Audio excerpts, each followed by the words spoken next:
Hello, everybody, and thank you for joining us, and welcome to Central Park. My name is Ryan, and we know that it's still pretty difficult to get to Central Park, so we want to continue bringing the park to you through virtual tours that we hold on select Tuesdays and Thursdays, as well as our shorter 15-minute weekly walks held every Wednesday at 12:30. Today, we're going to be taking a weekly walk of the Dene. We're going to be together for about 15 minutes, and just about all of the photos you're going to see were taken by myself over the past week right here in Central Park. You'll see one or two historic photos. Most of these historic photos we get from public archives like the Museum of the City of New York City Parks Department archives, and the Central Park Conservancy archives. I'll credit these photos when we get to them. Without any further ado, let's jump into a little housekeeping before we begin. So as many of you may know, I'm a member of the Central Park Conservancy. And we here at the Conservancy are the nonprofit organization that take care of Central Park, helping to keep it clean and green. And our mission at the Central Park Conservancy is to preserve and celebrate Central Park as a sanctuary from the pace and pressures of city life, enhancing the enjoyment and well-being of all. Now, before we jump into our weekly walk, a little bit of housekeeping. First off, I do want to note if my internet is a little laggy or if I do get disconnected, don't worry, just hang tight and I'll reconnect and we'll start up right where we left off. Hopefully that doesn't happen though. But just a little housekeeping, we're using Zoom. If anybody wants to say hello, please use the chat feature to drop a line about where you're joining us from or a favorite memory in Central Park. You can also keep an eye on the chat, and my colleagues will drop some links for upcoming programs, as well as some cool articles and things we'll discuss in today's tour. Last thing, if you want to ask a question, rather, please use the Q&A feature. My colleagues Jose, Juan, and Ian are all on the back end answering questions today. And the last thing you'll see pop up are some visitor polls that I'll launch that you can vote in, and afterwards we'll share the results to see what everybody's thinking. But without any further ado, let's jump into our weekly walk of the Dene. And the Dene is a really cool landscape. It has a couple natural areas mixed into this somewhat formal section located in the southeast section of Central Park. This is also going to be a fun walk because my first ever weekly walk that I got to lead was of the Dene. So we're finally revisiting it about 8 months later, coming from June all the way up to a nice February winter visit of the Dene. And we have a special walk in store for us today because we picked a great day to walk through the park. We picked a snowstorm. I love visiting the park after snowstorms, but I don't think it could ever beat my love for visiting the park during snowstorms. And we have a great day as we're walking through, basically in a real life snow globe. So we're gonna enter the Dene landscape, starting on about 69th Street and 5th Avenue, and walking into an already beautiful winter wonderland of a park. It's great to walk through the park after the snow has fallen, but there's something so special about seeing it accumulate right in front of your eyes. So we're gonna walk into the park, and immediately, it's like we're walking into a snow globe again. I love this initial scene as we're entering the park, and we already have some beauty complemented by some nice words. This sign, which is part of the hashtag #MyCentralPark campaign, shares some fun thoughts and ideas of different patrons and workers of Central Park. This one reads, "The park keeps us sane and gives us the spirit to keep going, a love affair that never ends." And it's certain that that love affair never ends no matter the season, whether you're visiting in the prime of summertime or in the middle of a winter storm like this, we're certainly going to be able to enjoy the beautiful park that we have in store for us. And as we walk in, you can of course see some people enjoying the snow, and a couple four-legged friends probably enjoying the snow much more than we are. But as we do enter the park and start seeing all this beautiful snow, I do want to actually launch a first poll. I want to just see what everybody's preference is. Do you like visiting Central Park, or really any park, during the snow, after the snow, once it's cleaned up? Or do you maybe not like the snow at all? Maybe you don't even have snow where you're visiting us from, but if you do visit Central Park or any areas, what's your preference? I'll let that go as we continue walking just a little bit. As we walk by this flagpole and take a glance up, we can literally see the sky falling down right in front of our eyes. I love these days where we get snowstorms and it creates a whiteout because we can't see anything really beyond us. And we'll certainly notice that as we walk through the park and just walk by all of these beautiful landscapes. I mean, all of these sights that we see on every angle, it looks like it's directly out of a postcard. And as we walk down the path a little bit, we can glance over to our left. We can see some of these freshly snowy covered landscapes before they get disturbed. And I see on the far right of this photo, a person and their dog about to enjoy the freshly packed snow. So certainly a lot of people braving the storm and venturing out. And as we look over to our right, we can see a more expansive field or meadow area. And the Dene has a lot of these open meadows, which is great for picnicking, exploring around with four-legged friends, as well as just enjoying the beautiful expansiveness of this area. And I love this photo because we can see the trees starting to disappear beyond that whiteout. We can actually also see a person standing on the right-hand side in the middle of this field, giving a little bit better of an example or characterization of how big some of these trees are. But really just beautiful to see all these sights. And as we walk around, this is really what we're here for. Just every way we look, we get a beautiful sight. And one of my favorite views comes as we walk down the path and they're just off to the left. And as we come around here, we see some of my favorite sights. Of course, some freshly snow-covered trees, but I love the lampposts that complement these walkways. And there's something magical about being in the park at 1 p.m. and having the lampposts come on. It's kind of confusing. You don't know if it's nighttime. The sky's so whited out that you can't even see the sun. You don't really know what's happening. But the lampposts add such a beautiful characterization to the park, such a beautiful character to it. And I really just love seeing these sights as we wrap around the pass. And as we do come around the pass, we do get a reminder, we are still in Manhattan. There are still buildings surrounding us as we can start to see peeking through the skyline or tree line just over here. But we do see complemented by some beautiful parkitecture just on top of this hillside. And we're actually going to go visit what that structure is in just a moment.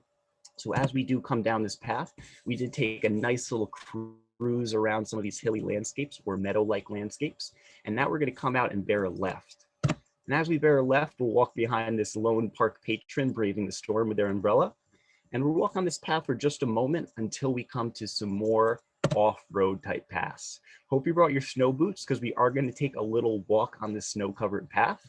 Luckily, the snow's not too deep, so we don't have to worry about getting our feet too wet. And as we walk down the path and look down, we can see based on the footprints, we're not the only ones to be braving the storm and adventuring around. Certainly not too many other people out here, but it's really cool to walk on some freshly covered snow, really have only a few other people braving the storm with us and enjoying this almost exclusivity to this landscape. And as we walk up, again, every scene just looks like it's directly out of a painting or out of a postcard. And I love how we can again see the big, tall buildings that we normally would be able to see down on Central Park South, completely covered up in just natural areas in front of us. And as we come around the bend, plenty of little surprises. We can start to see some structures coming out, but those are going to be wooden structures like this Dene summer house. Of course, it does not look like a summer house, maybe a winter house now. But as we walk up to it, we'll glance over to the right-hand side and look at just some of the beautiful snow-covered paths. While we're glancing over this view, I will wrap up that poll and share the results. And not too surprising there, but a majority of people, about 63% of us, do love coming during the snow, and no complaints there. Gotta love coming during this time. I also do like coming after it's cleaned up too, because I hate to have to shovel, and when I'm not wearing my boots, it can be a little treacherous, but certainly a fun time no matter. And of course, there's some people that don't like the snow or cold. No complaints there. I definitely don't like the snow or cold until I'm all bundled up and get out into it. But we'll share another, or we'll launch another poll in just a moment. But for now, enjoy that view once more as we come back to our little Dene summer house, or in this case, I guess we could call it the Dene winter house. And coming up to this beautiful piece of architecture, we can take a little break from the falling snow and enjoy the landscape surrounding us. So as we enter into this Dene summer house, we can look over onto that frozen, frost-covered landscape. Enjoy the beauty of the view we get from on top of this boulder or rock of Manhattan mica schist, as well as notice some of the beautiful rustic benches that are inside the summer house. You may notice on these benches, as well as many benches throughout Central Park, there's little plaques on them. You can actually endow or adopt a bench here in Central Park, and that bench will be cared for by the Central Park Conservancy, but it will also allow you to put a little personalized plaque on there. And some of those plaques you might see are memorials to people. Some have inspirational quotes, and some actually belong to celebrities. The one we're actually standing or sitting on right here is actually Madonna's bench. And as you travel through the park, you can keep an eye on these plaques, and you can again see fun inspirational quotes. You can also find various celebrities. On top of Madonna, you can also see tennis player Billie Jean King's bench in Central Park, as well as Jim Henson, creator of the Muppets, who has a bench in Central Park. A fun little scavenger hunt that you can keep your eyes open for, looking over the about 8,000 benches that exist in Central Park. As we leave this area, we can reflect back on what we originally saw when we first visited this back in June. As I mentioned, the first weekly walk I ever led or presented was going to be of this Dene landscape back in June. So we can see a much greener view from up here near Madonna's bench, a little bit more limited, can see some of the tree lines or some of the buildings sticking out in the background, but certainly a much more limited view than what we're having right now, but fun to think about the differences. And as we snap back to our present day colder time, before we do leave the summer house or again the winter house, we can look up at the ceiling. One of my favorite aspects to see, seeing the beautiful symmetry of this structure. And these are all constructed in-house by our Central Park Conservancy's rustic team. And this team does an immense job of recreating these traditional structures that once were found all throughout Central Park. As we exit this winter house area and start heading downhill, we're gonna wrap by the Billy Johnson Playground area. And as we start coming downhill, we're gonna come back to a paved path, again, another snow-covered path rather. And as we look over to our left, we're gonna see something. See something a little interesting right there? There's a pretty odd plant that I see. It's a little bushy. If we zoom in a little bit, you can get a better idea. Not like a plant I've really seen before. It looks really bushy, kind of drab and gray.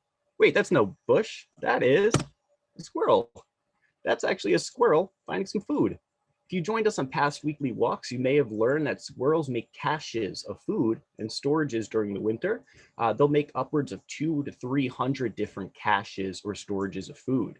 And amazingly enough, these squirrels can remember about 60% of them, even after snow has covered the entirety of the area. So this little squirrel is probably remembering a stash of food he might have made back in the fall. And amazingly enough, remembers it under this 6 inches or so of snow buried in the ground. Fun little way to see animals still keeping fed and nutritious during the winter time. As we leave this little squirrel in peace to get his food, we'll walk down the pass, seeing, of course, animals and people enjoying the park, like some kids sledding along the hillsides on the left, as well as we walk up, a little furry friend running up to us. And as we walk a little closer, we can see a little guest who just had to stop by and say hello, arguably somebody who's enjoying the snow a lot more than we are. But really appropriate as we see this different type of activity here in Central Park. And as we give our four-legged friend a little pet goodbye, we'll walk up to arguably the most famous dog in Central Park. Any guesses? Drum roll. The dog we're walking up to is Balto. Balto is a very famous Siberian husky who rose to fame in 1925. In 1925, there was a diphtheria outbreak in the remote areas of Nome, Alaska. This area was basically inaccessible by plane or train, so a plan was devised. Serum would be transported by train from Anchorage, Alaska, to the closest reachable point of Nenana, Alaska. From Nenana, Alaska, a team of 20 mushers and 150 sled dogs would compete a relay traveling 674 miles over 5 days to deliver a serum antitoxin to the remote region of Nome, Alaska. Many different sled dog teams competed or joined together to complete this journey. And Balto's team was actually the team that completed the last 55 miles of the journey, arriving in Nome, Alaska around February 2nd. Balto was the lead sled dog during this last leg of the journey, and this story was broadcast on radio all across the world with people tuning in, listening to the harrowing tales and adventures of these sled dog teams. Once Balto arrived in Nome as the front lead sled dog position, he was skyrocketed into fame and stardom. And we actually see Balto getting a statue here in Central Park that same year, being dedicated in December 17th, 1925, being created by Frederick Roth, a very popular animal sculptor. And this statue actually allows you to walk up to Balto, coming along the backside, giving him a pet, or maybe sitting on Balto for a picture. Also allows you to see him keeping a watchful eye over plenty of the other four-legged friends that venture through Central Park. A really cool statue to arrive here again in December 17th, 1925. But what makes this statue really more special than some of the others is that Balto is actually here during the statue's unveiling. This is actually the only statue in Central Park to have the character it's referencing there during the unveiling. So really cool, out of all the famous people to have statues in Central Park, Balto was the only one to be there during their statue's unveiling. And this is a picture of Balto with his musher, Gunnar Kassan, pictured at the Balto statue, December 17th, 1925. And this photo is coming to us from Getty Images. But a really cool look back in time at this very famous dog and very famous statue. And I know I just went through the story of Balto's adventure, but I do want to launch a second poll real quick and see if anybody was familiar with Balto's story or if you've ever visited. So I put a couple options up here and I'll let everybody vote in that as we start to paw away from Balto. But a really cool piece of history existing here. And Balto, of course, receives a lot of care by the Central Park Conservancy. We do have a statues team that regularly treats Balto. In this picture, you'll see Balto getting a fresh new wax coating patina to help it last through the seasons and, of course, allow it to last through a lot of different hands, both big and small, petting Balto and riding him. And Balto happens to be one of only 2 statues in the park that we actually have a 3-dimensional scan of. So if there was ever any damage to occur to Balto, we can get a direct replicated piece from it. But really, really cool to have this piece of history here in Central Park. And I will actually end that poll that we have up. Thank you everybody for voting. And it looks like a lot of people have visited the Balto statue before. A few people have seen the Balto movie. It's probably for the much younger generation of kids. And not too many people, you might have noticed I put one option. Yes, I visited Balto in Cleveland. The reason I put that is because Balto is actually stuffed and mounted and located in the Cleveland Museum of Natural History. So if anybody ever travels there and wants to see Balto, you can actually see his real figure. But a little interesting. I prefer the statue myself. I'd rather see a more kind of adventurous Balto. But really, really cool. We're going to continue along now as we paw our way off from Balto and lead to a more southern landscape in the Dene.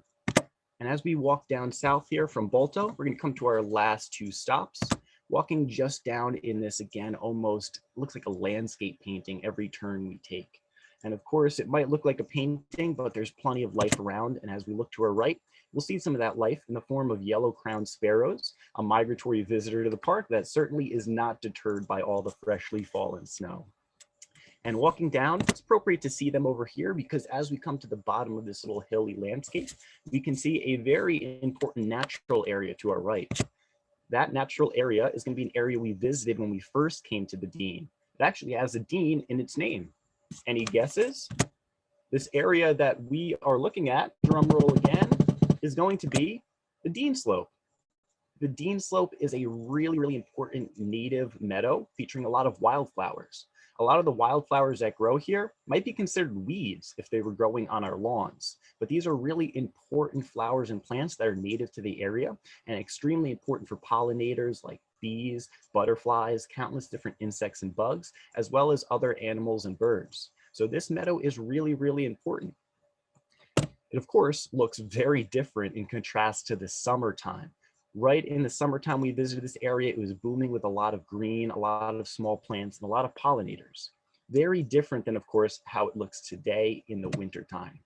And we will notice that this is closed right now because many of our natural areas, like the Dene Slope and the Hallett Nature Sanctuary, do get closed after ill weather. So when we do see a lot of rain, a lot of snow, these natural wood chip paths do get closed to prevent erosion and damage. Really important though to allow it to thrive next season. And we can still get a beautiful view of the Dene if we just do a little bit of backtracking and come up to the top path that overlooks it. So as we backtrack just a little bit to come to our ending view, we'll walk up this picturesque staircase, again, right out of a postcard. And as we walk up, we see some of my favorite aspects of the pass, the curvature that takes them away from our line of sight, really making us walk deeper into this snowy snow globe of a landscape and really allow us to see the better views. So as we travel up, we can see some of the areas we walked. This photo, if we look all the way to the left, we can see Balto heroically looking over the Dene landscape we've been exploring. We can see over towards the middle or right side here, somebody climbing the mountain, the snowy mountain, to get a better view, just like we're doing ourselves, as well as some of the landscapes we walked by. Looking over to our right, we can see somebody just behind the snowy bush walking right near the Dene Slope sign that we just came from. And again, some of the other lower lying paths we've covered. If we look a little more to our right, we'll see the top of the Dene Slope. I love this kind of undescript landscape that features both deciduous and evergreen trees and gives us a natural look, kind of an idea we've experienced this whole walk, some of these sweeping meadows, the buildings just barely peeking through while enjoying the beauty of the park. I do want to actually launch just our last poll before we wrap up. And the last poll I just want to launch is just a simple one. Has anybody got an opportunity to see or play in the snow yet? I really didn't get too many opportunities to make snowmen, snow animals, or snow statues this year. So I thought I'd change it with this walk.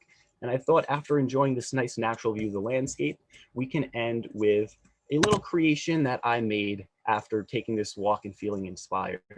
So I decided to make my first snow sculpture of the year, a little expression of how much I love Central Park, especially during the winter. And hopefully this is a sentiment that's shared by us all.